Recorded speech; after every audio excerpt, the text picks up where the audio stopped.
One single night shattered 3 centuries of sacred Ottoman traditions and altered the destiny of 3 continents. What you're about to hear unveils secrets long buried. The forbidden story of how a 15-year-old slave girl broke 5 untouchable imperial laws in one wedding ceremony, sparking a quiet revolution that would haunt emperors for generations. Her name was Hurrem Sultan, Roxolana to the west, the woman who defied ancient codes no ruler had dared to violate since 1326. But what happened in 1534 was not simply a marriage, it was an intimate coup carried out in the hidden chambers of Topkap's palace, using the arts of seduction she had mastered within the imperial harem. Prepare to step into the darkest mysteries of Ottoman history. Records uncovered in Vatican archives speak of rituals, clandestine rites, and marital strategies that transformed a Ukrainian captive into the most feared woman of her age. Every broken rule was not accident, but part of a calculated design that gave rise to the Sultanate of Women, a century and a half when veiled figures behind marble walls secretly steered the empire. What you will discover now may forever change how you see power, desire, and the unseen forces that shape history. For when chronicles praise Suleiman the Magnificent, they conceal a far more unsettling truth. The true master of an empire stretching from Hungary to Yemen was a woman no man dared name aloud. But before we plunge into this forbidden chapter, I need a small favor. If you are drawn to these untold imperial secrets as much as I am, show it by liking this video right now. That small act helps me continue unearthing the darkest shadows of history. And here's where you decide what comes next. Leave in the comments the name of any queen, empress, or noblewoman whose forbidden story you want exposed. The one with the most mentions will lead our next descent into history's hidden chambers. Will it be betrayal, vengeance, or a tale of raw passion? That choice is yours.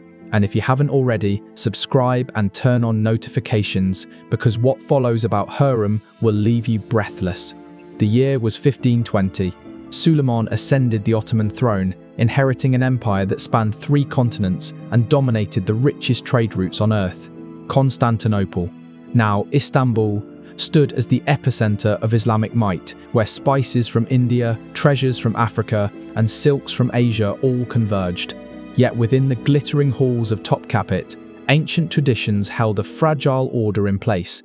The first was the sacred rule of one concubine, one son, a law that ensured no mother could rise above the rest.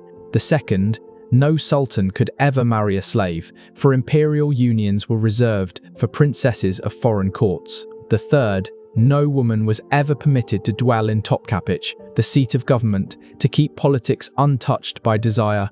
The fourth, rigid titles defined every rank within the harem, never to be altered. And the fifth, women were strictly barred from councils of war, diplomacy, or statecraft. For centuries, these 5 codes safeguarded the empire from chaos, blood feuds, and fratricidal wars. But in 1521, everything began to unravel. That year, a young Ukrainian girl, only 15, was brought into the imperial harem. Seized during Tatar raids on Rohatyn, she was sold in the slave markets of Kaffa before being delivered to Hafsa Sultan, the mother of Suleiman. No one could have guessed that this red-haired teenager with piercing eyes would topple every sacred law and forever transform the balance of Ottoman power. Her name at birth was Alexandra Anastasia Lisovska, daughter of a modest Orthodox priest in Rohatyn. Her early days were filled with prayers and embroidery lessons, never hinting at the storm awaiting her. But when Tatar horsemen swept into her village, she was torn from her family and thrust into the brutal world of slavery. In the markets of Kaffa, traders prized her pale skin, Slavic beauty, and above all her fiery hair, a rarity that raised her value. Yet it wasn't just her appearance. Her sharp mind and graceful bearing set her apart. In Istanbul, the Valid Sultan Hafsa quickly recognized her potential. For months, Alexandra was trained relentlessly. She learned Ottoman Turkish, Persian, and the basics of Arabic. She mastered court etiquette, music, dance, and, most importantly, the refined arts of seduction that turned concubines into instruments of power. Her transformation was complete when she received a new name, Hurrem, meaning the one who brings joy.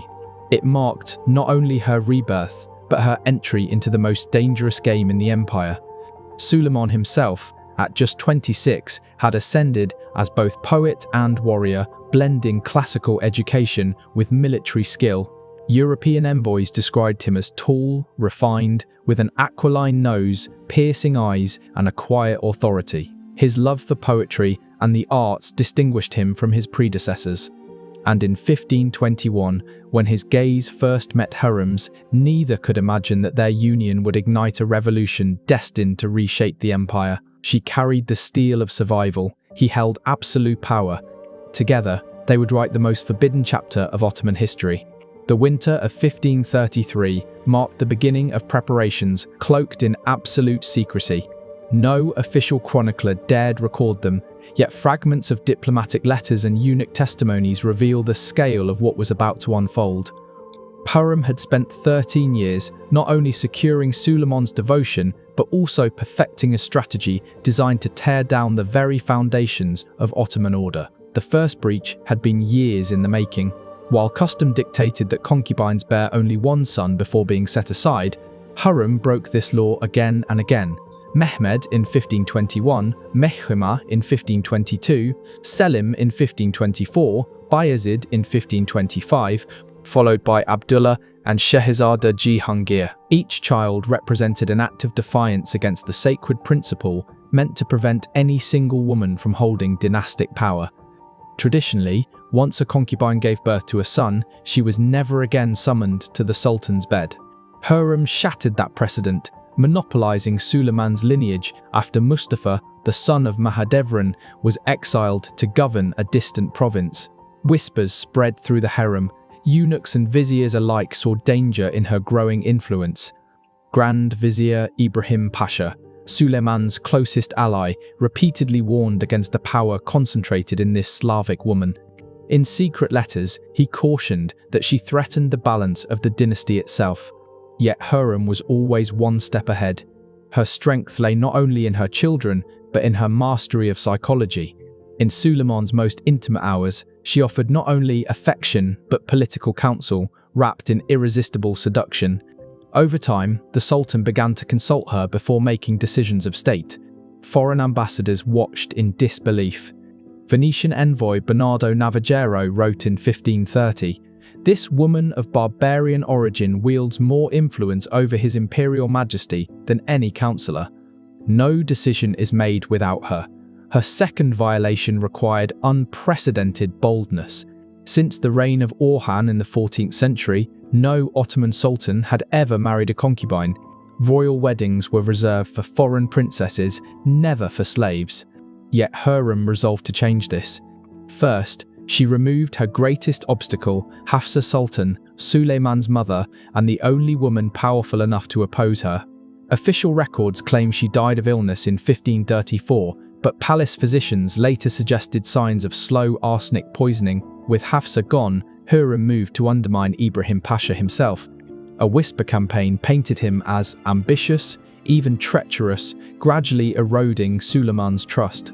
At the same time, Hurrem tightened her hold over Suleiman's emotions. She alternated fragility with fierce loyalty, threatening to leave the palace if her position remained insecure. Suleiman, bound to her in more than desire, gave in. The marriage preparations began in secret, a scandal in themselves. Because the law forbade a slave's union with a sultan, scholars were persuaded to approve a loophole. Hurrem would be formally freed by imperial decree the very day of the wedding. Technically legal, but to the old guard, it was nothing short of heresy, a slave elevated to empress. The third violation came with her move from the old palace to Topkapi itself, the empire's beating political heart. Since the conquest of Constantinople, women of the harem had been forbidden from residing within government halls, a law meant to keep passion and politics apart. Yet in 1534, a suspicious fire was reported at the old palace, conveniently justifying Hurrem's relocation. Later investigations found no evidence of serious damage. The fire was likely staged, an excuse for her permanent presence at Topkapi. From her new chambers, Hurrem gained something no woman before her had possessed: direct access to power. Specially constructed barred windows allowed her to watch the meetings of the Imperial Council. Secret passageways linked her rooms to Suleiman's chambers, enabling private discussions during state sessions. These tunnels, uncovered centuries later, revealed the architectural precision of a conspiracy designed to weave her influence into the very structure of the palace. The fourth violation would be even more audacious: the invention of an entirely new title within the Ottoman hierarchy, one never before granted to any woman of the harem. The title Hurrem Sultan did not exist in Ottoman tradition. Hurrem needed a rank that would elevate her above every concubine, imperial princess, and even the wives of viziers, one with no precedent her enemies could use against her. It was a brilliant act of political invention. Hurrem came from Persian, meaning the sole favourite, while the addition of Sultan, a word once reserved only for male royals, gave her an authority equal to Europe's crowned empresses. For a former slave, it was unthinkable. Palace scholars bent over manuscripts, twisting classical texts into theological justifications for this audacious new title. The preserved documents in the palace library reveal how strained and radical these arguments truly were, exposing the intellectual acrobatics required to legitimize what tradition forbade. But Hurrem's boldest violation was yet to come: her direct participation in the empire's government. Women of the harem had always been confined to reproduction and entertainment, their voices sealed away from politics, war, and diplomacy. Hurrem demolished that barrier. Through eunuchs, hand-picked concubines, and bribed servants, she built a secret information network that rivaled the empire's own intelligence services. No intrigue, no alliance, no betrayal escaped her notice. Armed with this web of knowledge, she anticipated conspiracies before they erupted, identified weaknesses among rivals, and whispered strategies to Suleiman that shaped the fate of nations. Foreign ambassadors soon realized the truth. Access to Ottoman power required winning over Hurrem herself. The French envoy Antoine Escalin de la Garde wrote in 1541, "He who seeks favor from the Grand Turk must first secure the goodwill of his sultana, for no decision is made without her." The wedding night at last arrived, its exact date conspicuously erased from official chronicles. For 13 years she had maneuvered for this moment, and now the empire held its breath. The ceremony was unlike anything seen before. Byzantine jewelers, Arab perfumers, and masters of imperial fashion prepared her in secret, transforming a slave girl into a figure of empress-like majesty. Treasures once reserved for dynastic princesses adorned her, while the ceremony itself fused Islamic ritual with Byzantine imperial pomp, a symbolic union of cultures and a clear statement that she had redrawn the very rules of power. Every gesture, every vow carried weight far beyond the wedding itself. Those present understood they were witnessing not just a marriage, but a constitutional upheaval. The bridal chambers, decorated with opulence surpassing even coronations, became the stage where legal, religious, and political boundaries were all broken at once.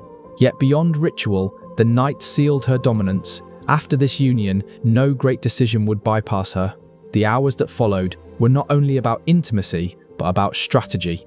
Together, Hurrem and Suleiman planned reforms, succession policies, and ways to silence the backlash that would erupt across the empire. Venetian spies reported the event with confusion at first, calling it an eccentricity of the Sultan.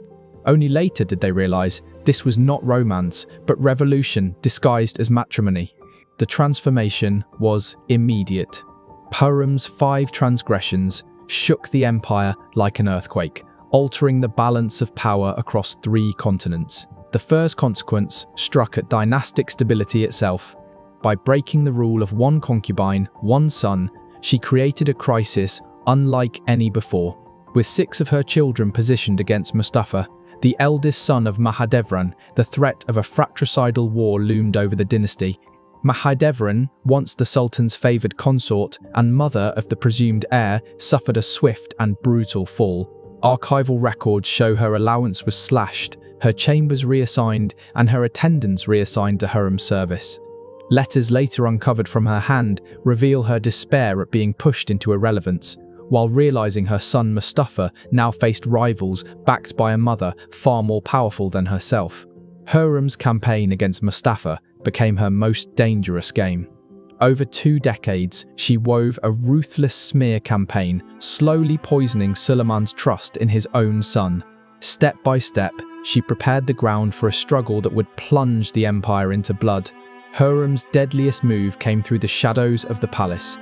Using her network of spies, she planted forged evidence that Prince Mustafa, Suleiman's firstborn, and the Janissaries' beloved commander, was conspiring with the empire's sworn enemies, the Safavids. The deception reached its climax in 53 during Suleiman's Persian campaign. Together with her ally, Rustem Pasha, now Grand Vizier through marriage to Hurrem's daughter Mihrimah, she produced documents so flawless they bore Mustafa's own personal seal, stolen through bribes from his secretaries.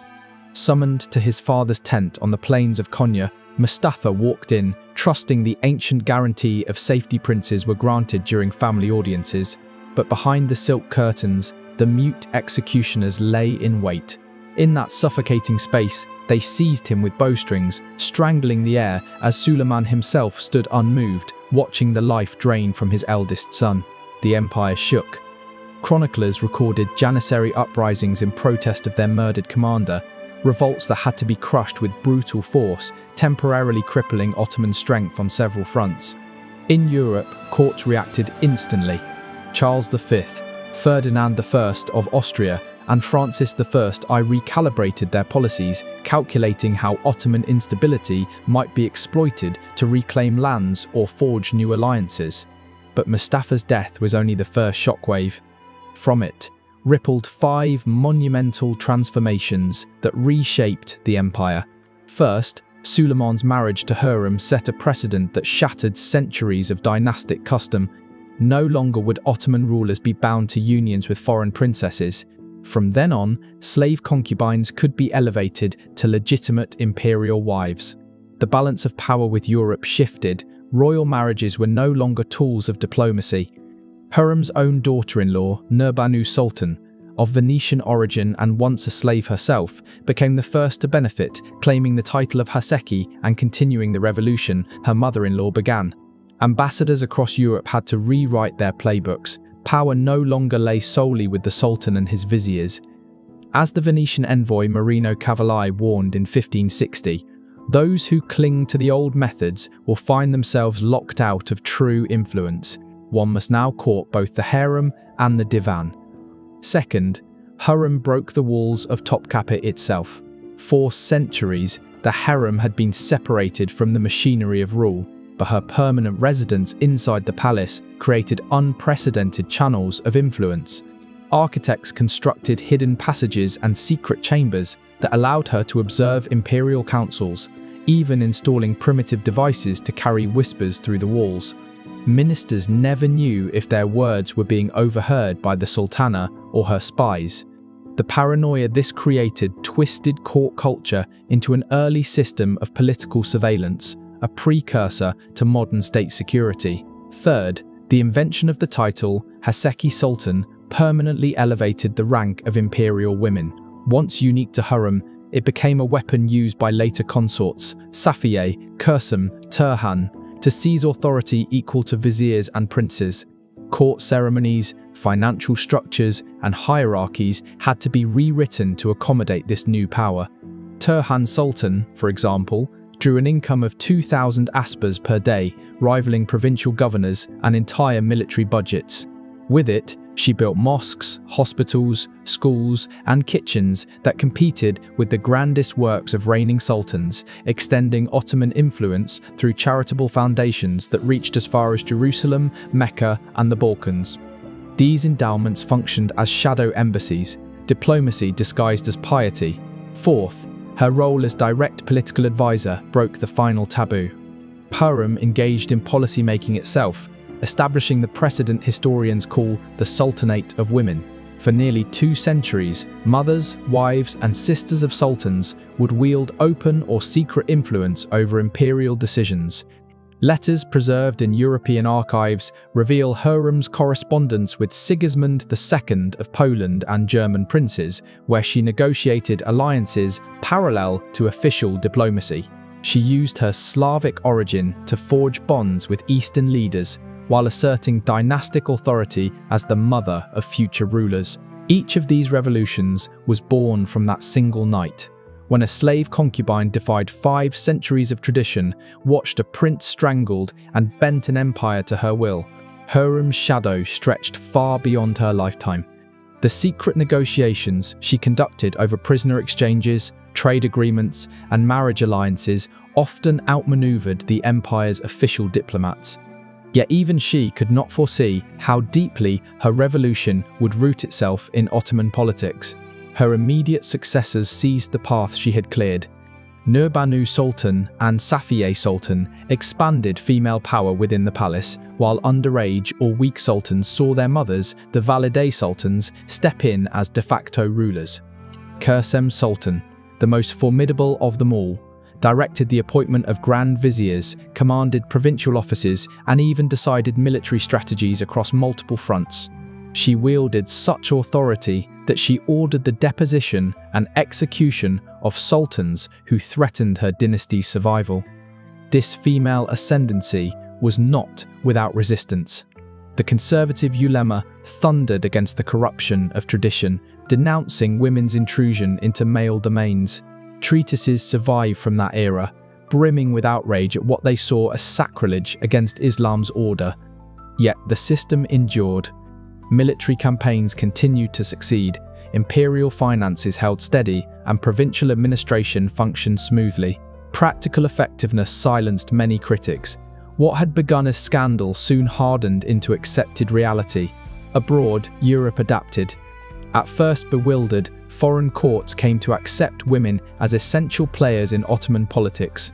Ambassadors began bringing gifts specifically crafted for the sultanas, acknowledging them as legitimate actors of state. This diplomatic shift had ripple effects across Europe. Queens of France, Austria, and Spain watched with envy as their Ottoman counterparts bent empires to their will, and some quietly experimented with similar tactics within their own spheres. Hurrem's legacy also reshaped the cultural landscape.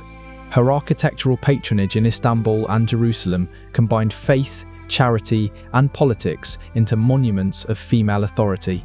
Her complexes, mosques, schools, kitchens, and hospitals projected permanence, announcing that women's power in the Ottoman world was not a fleeting anomaly, but a force to be reckoned with. Her death in April 5058, 8 years before Suleiman's own, ended her physical reign, but not her revolution.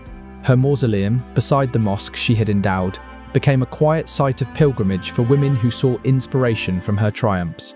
The trilingual inscriptions on her tomb, in Arabic, Persian, and Ottoman Turkish, praised her achievements in terms unimaginable for a slave girl just a generation earlier. Suleiman, shattered by her loss, decreed that no other woman would ever inhabit her chambers in Topkapi. That order held until the empire's dissolution in 1922, a silent monument to the singularity of her rule. Still, the machinery she built endured. Successors inherited her titles, her income structures, and her precedence. Through beauty, intelligence, fertility, and ruthless calculation, she had permanently bent one of the world's most conservative empires. Historians now see her as both strategist and architect of a political revolution. Yet the question lingers, did she blaze a trail for women broadly, or only secure power for herself and her bloodline? The truth is layered. Hurrem's victories were selfish, but the doors she broke open could never again be sealed. She left future women of the dynasty opportunities they would never have dreamed of under the old order. Her legacy was nothing less than seismic. The 5 traditions she shattered on her wedding night became the 5 pillars of a new political reality that endured for centuries. They proved that even in the most rigid systems, one woman's intelligence, patience, and audacity could remake the world. Hurrem Sultana did not simply secure her own survival in 1534. She rewrote the rules of empire, shifting the destinies of generations. And this is only one story. The archives of Europe and Asia conceal far darker secrets, betrayals that toppled kingdoms, whispered passions that ignited wars, and conspiracies that changed continents. If you were captivated by how a teenage slave became the architect of 2 centuries of Ottoman politics, imagine what lies hidden in the shadows of other courts, queens, consorts, and empresses who bent kings to their will. Their secrets are waiting. So subscribe, activate the bell, and join me each week as I unearth the most explosive mysteries of history. Share this story and tell me in the comments which queen or empress you want revealed next. History has always whispered its darkest secrets. The only question is, are you ready to hear them all?